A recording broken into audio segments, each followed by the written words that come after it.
jinsiga ekan. Nima bilan u yig'ishtiraman? Mayli, keyin yig'ishtiraman. Oyjon! Labay. Anaqa yig'ishtirmoqchi edim. Qarasam hech qanaqa uy tozalash vositalaringiz yo'q ekan. Men keyin yig'ishtiraman. Hozir juda ishlarim bor. Keyin kelaman yig'ishtiraman. Maylimi? Yo'q, hozir men senga hammasini topib beraman. To'xta. Mana, olib keldim. Mana bu senga ополаскиватель konditsioner. Mana bu senga dezinfeksiruющий yuvish vositasi, dezinfeksiya qilar ekan. Mana oynalarni yuvishga.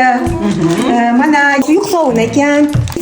Havoni освежить qiladigan vosita ikkita ikki xil ekan, mana ko'rasizmi? Ikki xil hid beradigan. Bu mushk ambar. Bu suv. Mana shu yaxshimi endi? O'zbekistonda hozir hamma o'rtoqlarim shundan foydalanadi. Sen Yevropada yurib, hech narsani bilmas ekansan. Mana eng yaxshi yuvish vositalari BAF. Wow, okey. Endi borib, ishlaringni qil. Ma, oynalarni tozala. Xo'p, bo'ladi. Kaliti kalla, yo'da hamma o'ri. Wow, rostdan zo'r ekan. Endi men hammasini buni Shvetsiyaga olib ketaman o'zim bilan.